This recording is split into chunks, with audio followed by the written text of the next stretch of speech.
Hello guys, welcome back. In today's video, I'm gonna show you how to move photos to album on Facebook. So it's pretty simple. Let's get started. I'm gonna tell you the latest method.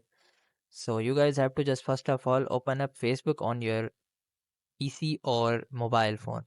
So after opening up Facebook app on your mobile phone, now you guys have to just open up your profile. After clicking on that, it will redirect you to your profile. Now here you guys have to just tap on the photos section, and here you guys have to just tap on album section.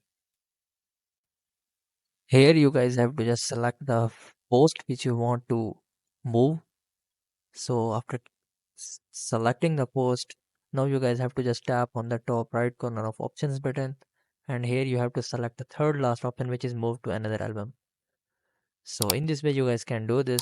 Hope you would like it. Do like, share, subscribe. Thank you so much. Bye bye.